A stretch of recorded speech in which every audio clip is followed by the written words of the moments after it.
Welcome, my friends. I'm Dave Champion. This is my co-host, Bill Carns, and together we are totally unprepared.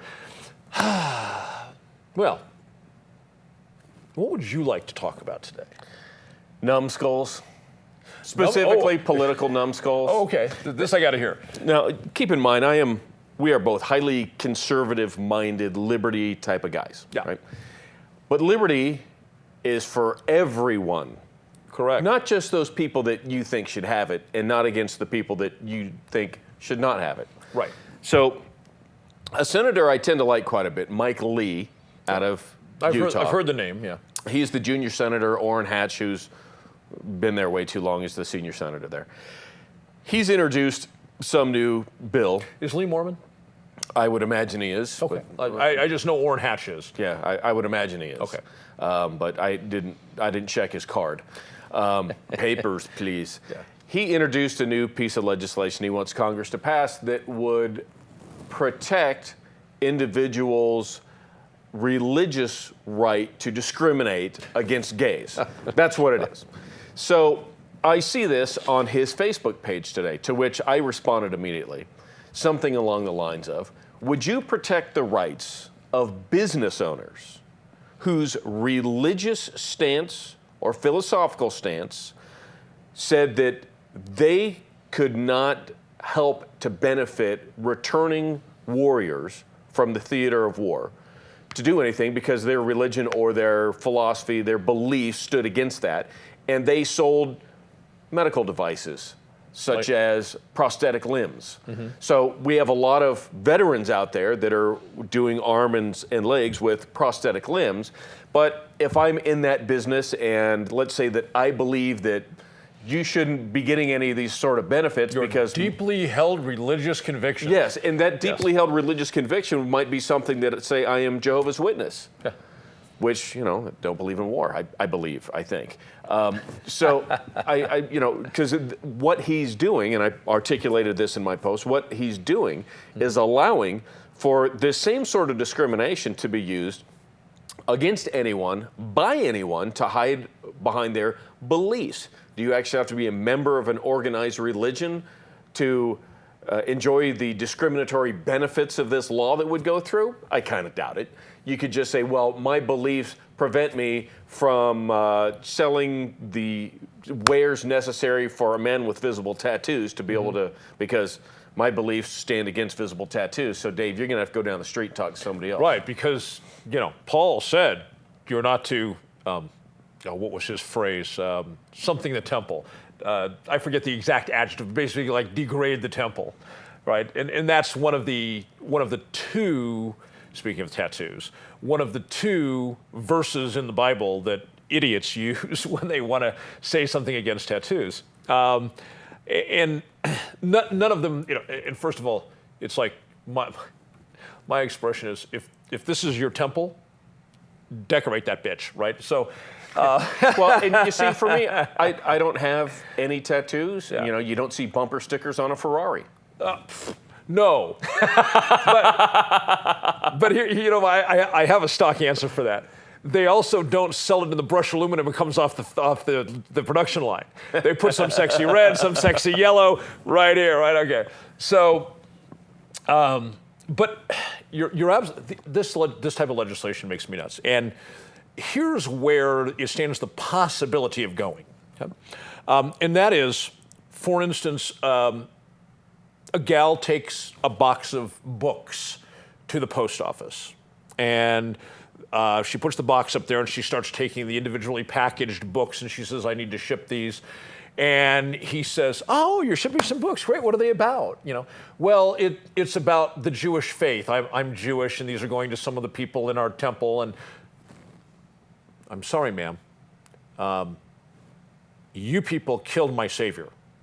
My deeply held religious beliefs prevent me from allowing me to ship these books for you. Well, interesting enough, imagine if she was just shipping a copy of the Old Testament, because the Old Testament, that's the book of the Jews. The New Testament, that's the book of the Christians. Right. Add the Book of Mormon, and we go on from there. But yeah, you can imagine, well, I'll send your Old Testament if you put the New Testament in there too.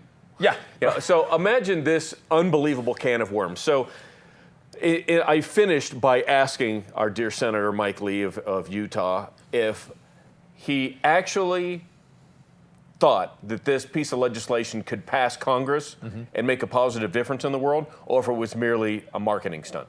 And of course, we know the answer to that. Yeah. It's to garnish the conservative group. He's probably up for re-election this year. I don't know. I didn't check.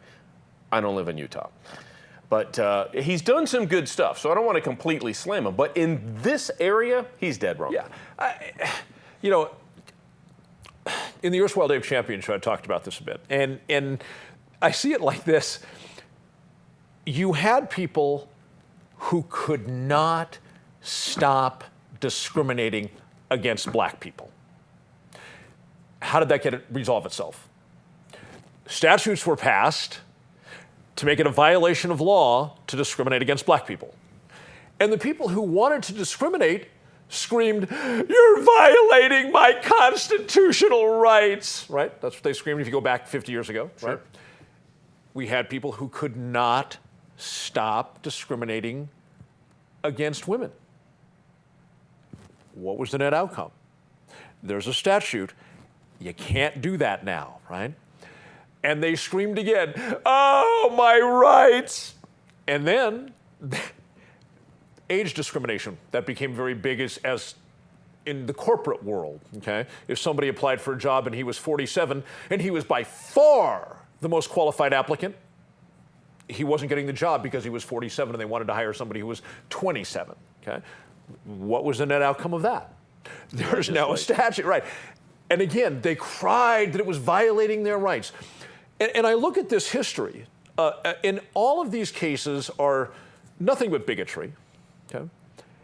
And I look at this and I'm like, when it comes to, for instance, what you're talking about with allowing people to discriminate under the facade, the contrived argument of their religious freedom, it's like, okay, so now you're trying to create a justification, which is never going to fly, to be a discriminatory ass bite, okay?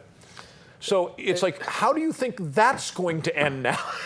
Given the history, the incremental history, if you want to keep discriminating, how do you think this is going to end? Here's yet another aspect of this, Dave.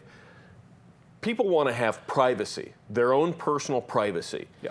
And a lot of these people screaming about wanting to discriminate against gays in a completely different setting want their own privacy. All right, well, let's not entirely separate these.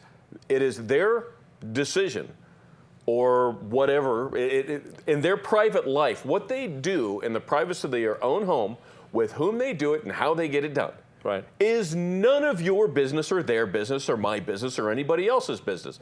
But because of that private part of their life, I want to discriminate you. Yeah. And the thing is, how in some areas, oftentimes, I mean, there's enough people out in society who are gay that you don't know that they are because they don't necessarily wear it as a badge of honor or wear their rainbow hat or bracelet or whatever they might do. I'm going to say that's the lion's share of homosexuals. You to look at them or converse with them, you would never know their sexual orientation. Okay, so then does this open up the door to, look, we don't service gays, so you're going to have to fill out this form or answer my questions before I'll allow you to do business in my place? Which, here's the interesting thing. If you end up with businesses that openly want to discriminate, I think it's good for everybody to know. So for those of you who aren't necessarily the ones being discriminated against, but you don't support that part of discrimination, don't do any business there. I recently read there's a restaurant in Virginia that has asked uniformed service members to leave. They don't want to serve service members, military members, in uniform at their restaurant. They're repeatedly asking them to leave. Something tells me that restaurant's days are numbered in short order. Especially in Virginia, of all places. Yeah. You know, with the proliferation of military bases around and its proximity to D.C., I don't see that that's... So this opens a form of discrimination. What you're wearing, who you represent. Well, can I give you a parallel? Sure. Okay. You and I have talked about this before. Anti-gunners, okay? Have we talked about anti-gunners before? Once or twice.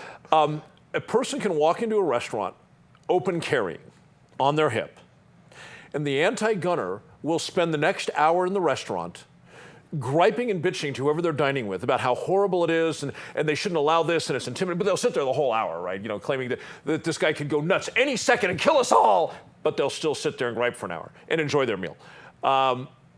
However, if there were 30 people in the restaurant with concealed weapons, 30 times the danger by that person's standards, right? But since the shirt or jacket is covering them, they're happy as a lark and eating their meal. It's like ignorance is bliss, right? Yeah. Well, it sort of goes to the same thing when you were talking about being able to recognize homosexuals versus not being able to recognize homosexuals. Oh, so concealed carry homosexuality. Well, no, my point is, do you know what a lipstick lesbian is? Yes. Okay. For the audience, lipstick lesbian is a woman who is very feminine, and probably a lot of guys would say, wow, she's hot, but she prefers women. Okay. So if a lipstick lesbian walked into, say, a dry cleaner's. I actually first heard that term once on MTV years ago. That's not that I watch MTV, but yeah, my daughter was home and had MTV on. So it's okay, Bill. So if a lipstick lesbian walked in, and the bigot would not know and would do business ordinarily, but then in comes, I think, what is typically sometimes called a bull dyke. And all of a sudden, the store owner recognizes that this person clearly is telegraphing by, you know, haircut and size and clothing and the wallet on the chain and all of it, you know, well, this person's a lesbian. So I don't want to do business with this person. I have my deeply held religious Let me beliefs. finish with this honey over here. Right, who's also before a lesbian. I kick you out. And that just shows the stupidity of even trying to. Which gets to what? Profiling. Which profiling is not necessarily a bad thing unless it is intended for discriminatory acts. That's why profiling has become the latest dirty word over the last 5, 6, 7, 8 years. Profiling is the dirty word that you can't do if you're using it for the purposes of discriminating. I see profiling like a weapon. You can use it for legitimate purposes and you can use it for nefarious purposes. Which is exactly what this law is looking to protect, is that gay profiling. Yeah. We'll be back.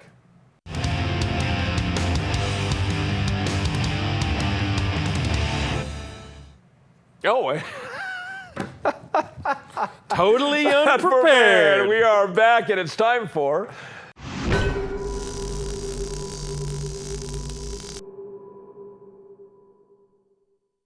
Let me finish fixing it. Oh! Wait a second. Okay. All right. Back to what we were trying to do. There I was sitting there getting my thoughts together and the camera's on. Okay. Oops. So what is up with certain people claiming that for Party A to receive the full complement of rights in America is somehow then to take rights away from another group? I find this an absurd proposition. And coincidentally, because we are, of course, totally unprepared, I decided to talk about this before Bill and I decided what the first segment was going to be about, and this somewhat dovetails with that. And let me give you the essence of what I'm talking about by paraphrasing a statement made by Judge Moore, Roy Moore, who is the Chief Justice of the Alabama Supreme Court. I often refer to Judge Moore as a Christian extremist. I'll explain that statement in just a moment. Judge Moore recently said in a media interview that the sexual revolution came about when the United States Supreme Court created the right of privacy, and that was when the right of Christians began to be diminished. Hence my use of the word extremist. Here is a man who takes the position that there's so much wrong with that singular sentence, I almost don't want to get into it. First, the United States Supreme Court did not create any right, never has, never will. All courts merely acknowledge the existence of a right.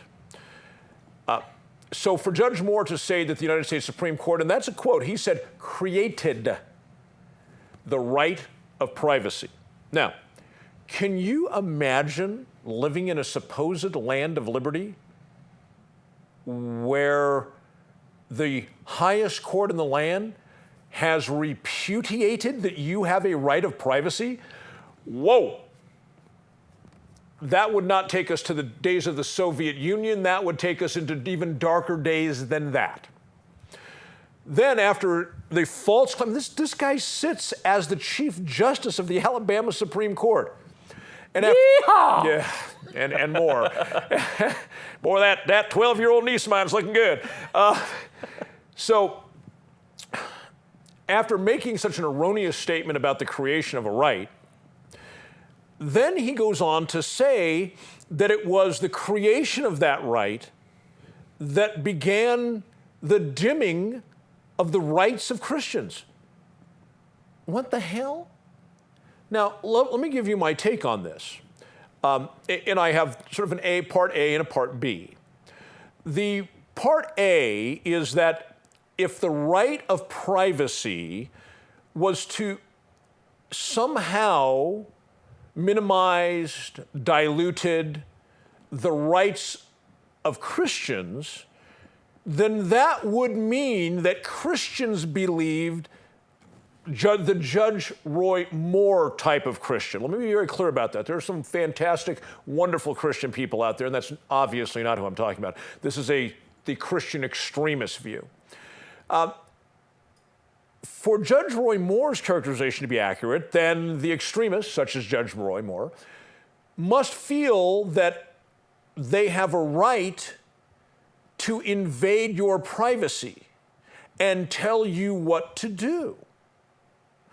Because if they didn't feel that they had the prerogative to invade your privacy and control you in your private affairs, then his statement would be rendered a nonsense statement. I think it's a nonsense statement anyway, but you get my point.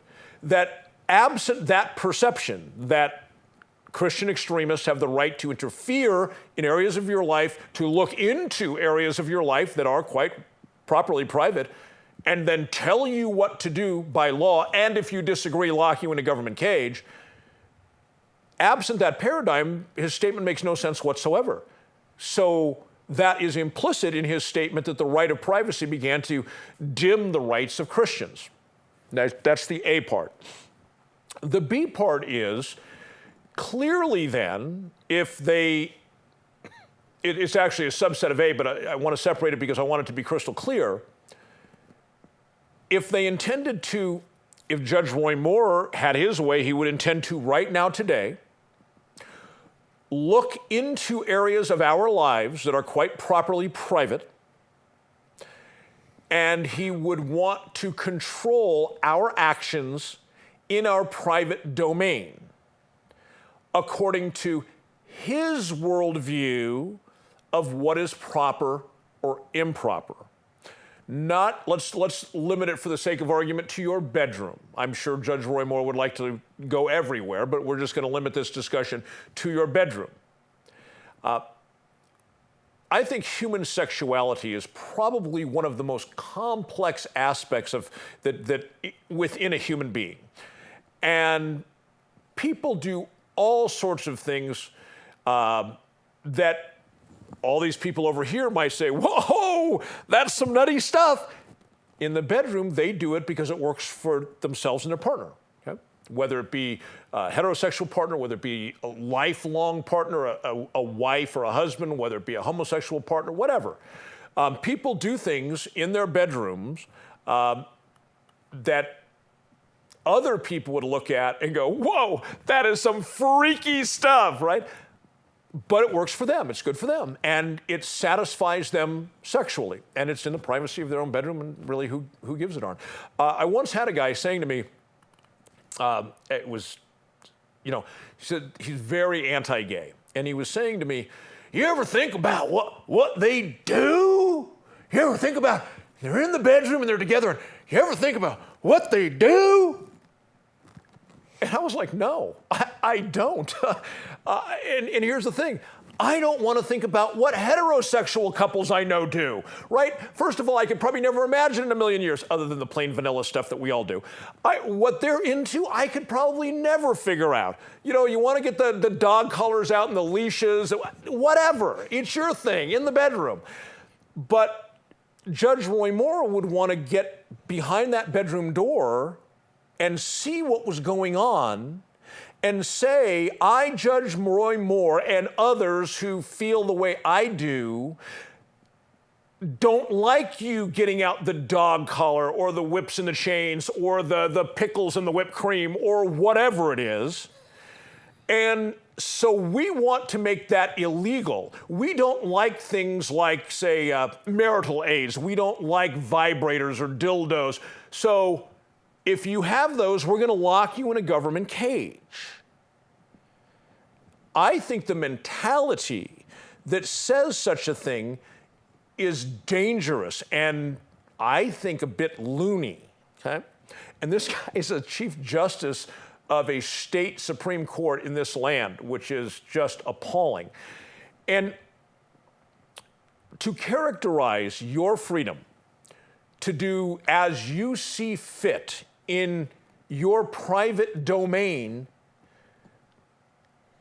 as a diminution of his rights as a religious person, as a Christian, I find is a phenomenon that is new to me. Perhaps many of these people have had this point of view for a long time. Perhaps it's that the paradigm of society has shifted, so I'm seeing it more. Nevertheless, it's now crystal clear to me that the insanity of that particular type of logic, and that now they're claiming, I guess now that they don't get their way all the time anymore, that by us having our privacy, it harms their rights. Bill, what do you think about that? It's interesting where you're going with this whole privacy thing. You know, back into the 80s and 90s, there were a number of anti-sodomy laws around the country. Right. Now, we're talking about ultimate privacy, what you do in your own bedroom. You know, Nevada was the first state in the entire union to repeal its anti-sodomy law. I did not know that. Governor Bob Miller actually signed that into law. It was in the late 80s, 86, 87, 88, something like that. Well, with Vegas, that would make sense. Yeah, and other states then either started to repeal those or they are inevitably all done away with by court action saying, you know, that's through someone's right of privacy, you can't do that. The U.S. Supreme Court struck down all those laws. Right, so, and that's rights of privacy. So when we're talking about this sort of thing and Judge Roy Moore, I don't know, is it Roy, is it Leroy, Billy Bob Moore, graduated from the law school of Cracker Jacks with a capitalization on cracker. Yeah. I mean, who is this jackass? Yeah. So he's been on the Alabama Supreme Court for 12 years now. Okay. Right. That's when he started as Chief Justice in 2003, and to talk about the creation of a right that the Supreme Court of the United States did, and how bad it is, just tells us why we need to keep some people limited. We talk about the Peter Principle, and he has definitely shown us that within the realm of legal, the legal field, as a judiciary, I guess you could call him, he is definitely Peter Principled out on this one. You know, I imagine, I'm so appalled that somebody with the insane views of Judge Roy Moore could sit on any state Supreme Court, no less be the Chief Justice. I mean, when I think about this, if I had to take some sort of a case that dealt with my privacy, for instance, through the Alabama courts all the way to the Alabama Supreme Court, you know, the old paradigm is unless there was a federal question, you couldn't take it to the federal courts, and the 14th Amendment, to a great extent, erased that barrier. Not completely, but to a great extent. And there were many, many years I eschewed that. I'm like, that's wrong, that's bad. If there's no legitimate state question or federal question, you know, the state Supreme Court should be the end of it. You shouldn't be able to take it. But then I look at guys like that and I imagine if he's the swing vote on a matter concerning my privacy, you know, I've got to say, just on a practical matter, not theoretical, but where the rubber meets the road, I'd be damn glad to be able to take that to a federal judge who isn't a religious extremist, a zealot, and say, can we unwind this craziness? Because I shouldn't have to be judged by that. you know, when it comes down to it, throughout history we had, you know, we can't let the blacks do anything. We can't let the women do anything. We can't let the Jews do anything. We can't let, you know, the Muslims do. We can't let anybody do anything because that's going to just destroy humankind as we're not destroyed yet. No. Get with it. Yeah. It's a constant plea that if you do that, it's going to be the end of America. And then 50 years later, America's fine. Oh, it's on to the next thing. That was fine. We were wrong back then, but now it's a new thing. And we'll be back right after these words.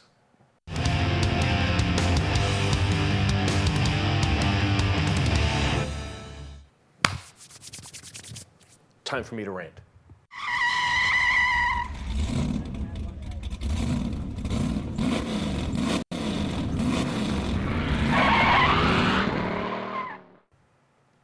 You know what really grinds my gears? Firearms training organizations that pull some sort of a stunt, like limiting civilians, citizens, from going through certain training courses because they're only for law enforcement or military.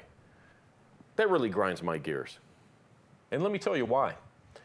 Read through all of our founding documents and you'll realize the Constitution was written as something to protect liberties and freedoms of the individual citizens and all of us from an overbearing government, and to give 17 very specific enumerated authorities to the federal government. That's what it did. So you end up with we the people as the masters, the government people as the servants. When you put together anything, any sort of a course or anything such as that, which is limited, now, and we're talking not a government agency that limits it, we're talking about a private organization, a private business, corporation, or individual that puts on any sort of training or seminar or information, which is only available to if you're a cop or you're part of the military, then you can come in. Everybody else, we close the door. So literally, what they're doing is allowing the servants to take this course, but the masters are not allowed. Could you imagine if you owned your own business or even owned your own mansion, if you will, and you've got people that work for you and keep the grounds at this mansion, and there's an area which you as the owner, it's off limits. You can't go in there, you can't have access, we will not allow you. Only those groundskeepers and folks that clean up in the house or the chefs or the butlers or anything, only the servants can access this part of the house and do certain things in there. But you as the owner cannot. Really? This is the problem that I've got. Just yesterday, I sent an email to a new company. They were just formed earlier this year in 2015. They based themselves out of Phoenix, Arizona. And I raised this question because they had several courses available only to military and law enforcement. And what they came back to me with was, well, you know, military has different rules of engagement than citizens or law enforcement, and law enforcement has different rules of engagement than citizens or military. And when there's different courses that we teach, like overwatch of, say, a major sporting event, or how to do a buy of a stolen car, a clandestine buy of a stolen car, you know, that's not really the realm for the citizens. Something tells me that as a firearms training organization, you're not teaching any of those classes. And even if you are, who are you to tell me that if I have the prerequisites, I can't then attend and see what my servants are doing? And I think that's really the big thing, Dave. Oh, dude, I've long objected to this, and I've written some emails over the years to firearms training companies that have had this sort of policy. And really what they're saying, and the response that you received in your case validates this, what they're really saying is, and just like the response you got, it starts out, rah, rah, cheer the Second Amendment, well, love America, it's all this patriotic crap. And then you get to their answer, and their answer, no matter how eloquently phrased, distills down to, we simply do not trust our fellow citizens to receive this information. Only a certain special group are we comfortable giving this information to? Oh yeah, the protectors. Yes. The people you should trust. Yeah. For instance, one of the courses, or one of the elements of one of the courses in the one you went to was overwatch of a sporting event. And what this deals with is precision rifle shooters, in law enforcement military would be snipers, having the ability to watch a crowd and be looking for indicators of a threat and potentially removing that threat from their position of concealment. Okay? Most Americans are not aware, for instance, when they go to an NFL game, there are multiple snipers secreted around in that facility, and they're completely invisible, and the attendees never even know that there are armed men sitting behind rifles in concealed locations throughout the stadium. Usually a minimum of 2 at every NFL game. Now, that would not be a course that would be high on my list of attendance. There are things I would rather do. However, if I had taken some of these other courses that I was more interested in, because sometimes the instructor, always the student, right? If I decided, okay, that was not top of my list, but I've worked my way down, I'm ready for that one now. It's not super high on my interest list, but I'm interested in everything when it deals with tactics and firearms and strategies. All right, so I'm going to go take this course. No, you can't. I can't?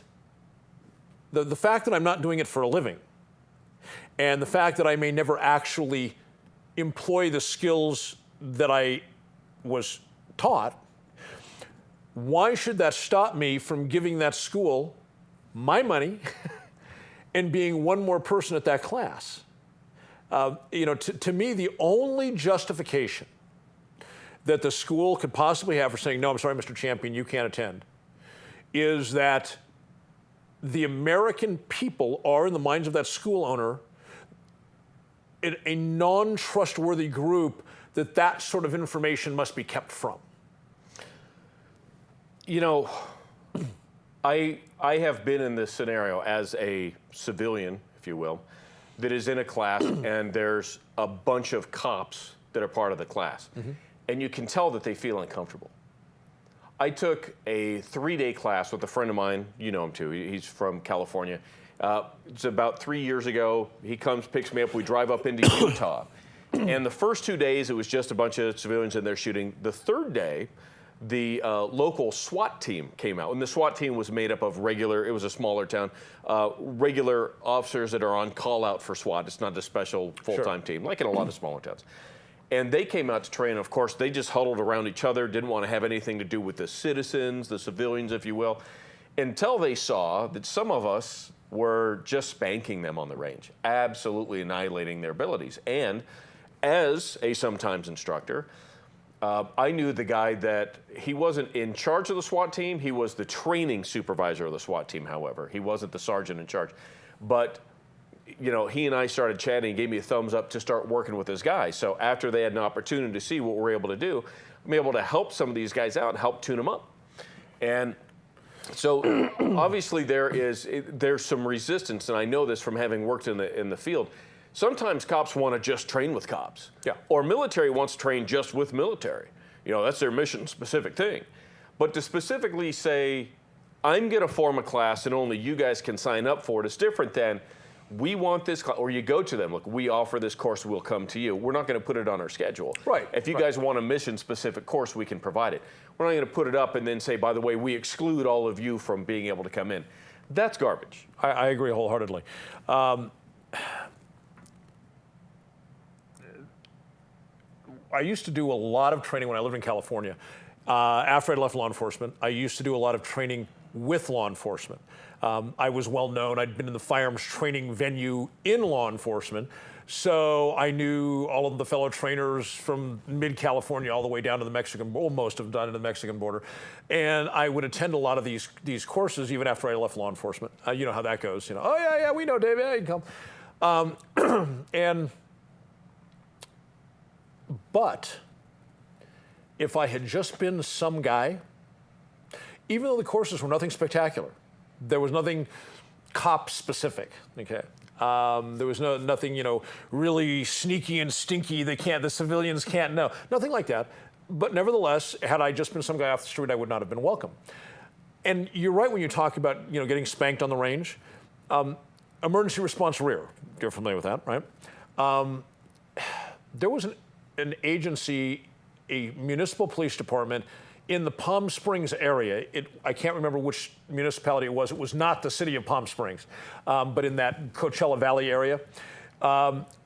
Their SWAT team, their standard for successfully having demonstrated that they could do emergency response rear, 6 seconds. What? Gunfight's over in half that time. I kid you not. 6 seconds. If Wow. they could perform emergency response rear within 6 seconds, they met the standard on a SWAT team. I think you could do that with a donut in your hand. Yeah. Maybe they did. I think my timing on an emergency response rear is like, 1.1 seconds, something like that? I have found a huge misnomer with people who just don't know. Talk about, and it's usually anti-gunners and anti-gun politicians that like to say this, well, police and military are trained to such a high standard that they should. When you look at the actual standard of training that most cops and military get, it is so low. And I equate it to football because people can tend to understand this.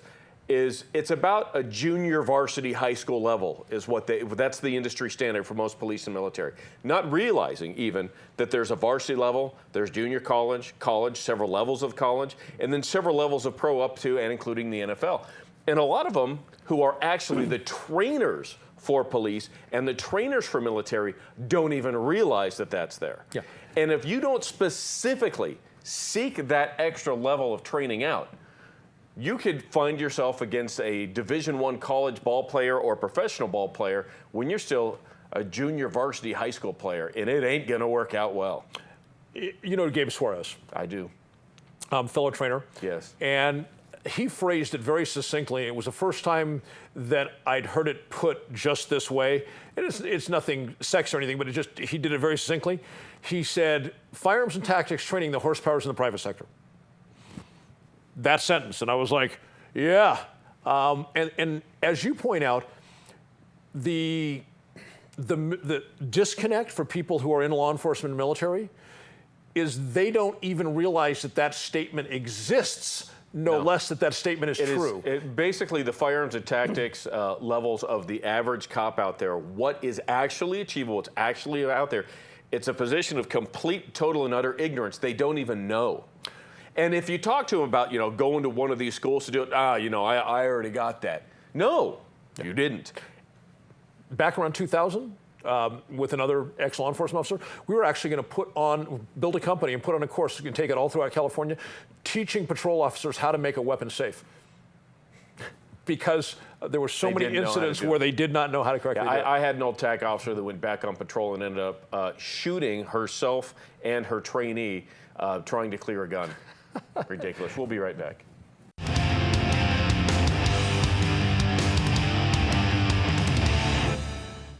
And we are back, segment 4, where we talk about the things that you want to talk about by you sending us emails to this. There it is, that address right there. You can get us on totallyunprepared.info. Correct. And of course, we have the Facebook presence as well, if you're a Facebook person. And Bill and I are going to talk about an email that came in, but before I wanted to, while Bill was doing his rant, I was actually checking some news stories. And coincidentally, since we had just been talking about some of these religious extremists, there's a story just happened this past Sunday down in Kentucky at a Pentecostal worship service, down south, they do this thing with the snakes. And a guy got bit by a rattlesnake, and he refused medical treatment because, why? Oh, God will take care of him. The Lord will save me. 4 hours later, he dropped dead from the poison of the snake. So, just sort of the Judge Roy Moore kind of cat. Lovely. Now, tell me about the email. What are we going to talk about? Well, it's about gun control being masked as crime control. We don't want to see these mass shootings, so we want to pass these laws to stop these crimes. Now, in the last 3 or 4 years, we've had several mass shootings by people who went to a gun store and bought a gun legally, passed all the background checks, did the Form 4473 and all this stuff, and they lawfully own their guns, right? Bought them from a retailer, did the whole thing. They went out and they did their mass shooting. So they're trying to find other ways to prevent these. However, they mask it as crime control, not gun control. Yeah, so absolutely. we need, the crime is being committed with a gun. So what we end up with now is the realization there's been several mass stabbings that have not made the news. Oh, right. So there's a lot of people dying by the blade of a knife. Some kid just recently, killed he and somebody else in the family killed mom, dad, 2 other brothers, a sister, and tried another sister, but the sister was wounded, but not. She survived. Yeah, she survived. And she said. So 5 dead. 5 dead, 6th attempt. And she said, yeah, he went nuts and started stabbing all of us. So we're not looking for knife control. Right. Where's the crime control there? It's not. I'm going to guess 99% of our audience did not know that happened. Anything about this. And this happened last week. Right. Last week. A week ago today, they were all alive. No mass media. Nothing at all. Nothing. And if I remember, I believe it was in Oklahoma is where this took place. So the thing is they're obviously Maybe it's the religious extremists. Yeah, went to cut the head off snakes and oops, I killed my family members. So what it ends up with, Dave, is obviously we know that it's not crime control when it comes to guns, it's gun control. And gun control has nothing to do with guns. It has everything to do with control. So remember that. Yeah, and this is not a rarity either. Typically when there are these cases where there are mass murders, which the FBI defines as 3 or more people killed in a single incident by a single killer. When they happen and they involved an edged weapon rather than a firearm, we don't hear anything about them. Now, if you have a mass shooting in Perth, Australia, we're going to hear about it on MSNBC. Okay? If you have a mass slaughter with an edged weapon in Tibet, we're never going to hear about it. Seriously, a mass slaughter in Tibet? Those people are very peaceful. That might make the news. There is a huge Tibet resistance against China, against Chinese political control in Tibet. Occupation, if you will. And there was actually a case in China, very few people are aware of it. I'm going to guess this goes back about 8 or 9 months ago. Several guys walked onto a train platform, like the subway, walked on with machetes and hacked dozens of people to death. And I found the story on like page 47 of some news site, right? It was barely touched by the dominant media in this country. Okay, so let's open this up. If there's a mass stabbing or macheting going on, how do you stop them? Exactly. It's not going to be with a pocket knife or a machete or even a longer sword, a katana or a samurai sword. Right. No, it's going to be with a gun, especially when you've got multiple assailants. And how did those guys know? How did the victims on the train platform know? Unless you're that gal from Kill Bill, then you could take them out with your katana. Uma Thurman, yes. Yeah, there you go. Now, if you're on this train platform and you know this is coming, what are you going to do? Well, to use the term, you're going to unass out of there, and you're not going to be there for this, right? You're just going to avoid the situation. But if you don't know what's going to happen and it does, what are your options? Be a victim or to not be a victim? Right. And the only way that you're going to prevent being a victim there is if you're able to stop them. And the only way to stop them in that case, effectively, immediately, efficiently, get it done, is with a gun. So you would have these different organizations, people, groups, politicians that would say, we need to take guns away from everybody. You know what? That's then going to turn into the biggest, baddest, physically most overpowering person, if they can't grab a weapon, is going to dominate you. And the small, weak people are going to be victims their entire lives. And what you said has happened every single place that they've taken away guns from the public. Australia, after they invoked their nationwide gun control, home invasion robberies up 64%. I have a friend who lives up in Canada, and I think she and her husband are divorced now, but a few years back when she was sharing me with this. The neighborhood, she and her husband are both very well-to-do business professionals, and they live in a very upscale neighborhood. And she said that the biggest crime issue in her neighborhood was home invasion robberies. So whenever you take away these tools from the citizenry, you end up with, how is the homeowner, even if there's, say, two homeowners, how are they going to defend themselves against six? Did you say homo-ner? No. Homo-ner? Homeowners. There you go. How are they going to defend themselves against 5 or 6 guys, 6'4", 280 pounds, who are violent and employ violence day in and day out as their way of life? If you ask British Parliament, it's to submit and allow them to do whatever they want, and then have the police take a report later and have your insurance company take care of things. Yeah. And if you take a couple of bruises, broken bones maybe, you'll heal. Yeah. No rights to self-protection in England whatsoever. Right. And your property. And, this is one of the things, it was California Chief Justice Rose Byrd back in the day said no man's life is worth a TV. And at the time, I owned a law enforcement supply company, and it was also a firearms training company. And we had T-shirts made up, and it said at the top, it said, "No man's life is worth a TV, Judge Rose Byrd." And then it said, "Then don't steal mine, Pro Arms International." Perfect. And people don't understand that to steal property is to steal the most valuable thing you have. And that is the moments, hours, weeks, months that you have on this planet. Let me explain that statement. The average person, let's say they go out and they buy a $2,000 big screen TV, and some thugs steal it. I don't know, let's just for the sake of simplicity say that I already said it was a $2,000 TV. The person had to work X amount of days, weeks, to acquire the money to buy that. It's now gone, which means all that time is lost and can never be made up. Then the person, if they want to have it back again and they weren't insured, they have to go back and they have to work those days or weeks again to replace what those guys stole. I think every single thinking human being knows the only thing we can never replace, ever, is the time we have on this earth. Yep. And to steal a man's property is to steal, because he had to invest his time, is to take the time that he has on this earth away from him.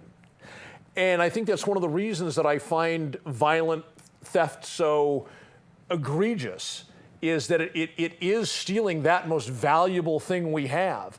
It's not just a matter of property like Judge Rose Byrd would have had people believe. We go back to the idea of everybody being unarmed, and then the big and powerful will squash the little. It's that old phrase that they had that said, "God created man, Sam Colt made them equal." And what does that mean? That means that a handgun is deployable by virtually anyone. Sure. And that neutralizes the physical overbearing power that someone might have over their intended victim. And if you can go online, folks, go online, look it up on YouTube. There's all kinds of things that you can look up, which are documentaries that people have gone and done and interviewed criminals who are behind bars in penitentiaries and asked, what is the one thing that you are most afraid of when you commit your crimes? And it's virtually all the same. Yeah, they never say armed the courts. Citizens. Yeah, they never say the courts. They never say the cops. No, they don't say, well, those gun control laws really put us out of business. No, they like gun control. The thing that they fear most is a citizen with a gun, their intended victim, shooting them and potentially killing them. That's what they fear most. If everyone were armed and trained and knew how to use their gun, that would eliminate the vast majority of criminals, because they know my career is going to be cut very short very soon. And we see that in these videos now that we live in the video age. We see that in these videos all the time. For instance, I was just watching one the other day. Some guys were trying to break into a store. I don't know what kind of store, but it had the gates across the front. And they were backing some vehicle into the gates to smash the gates down. And they were going to come in and then steal everything, throw it in the car and go. They didn't know the owner was still in the store. Even though the gates were closed and the lights were down, he was there.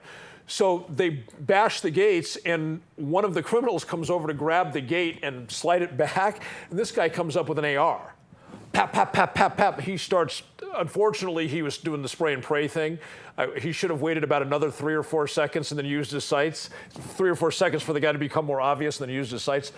But the bottom line is, to validate your point, the minute he opened up, these guys took off. This is one guy, probably not Rambo, store owner.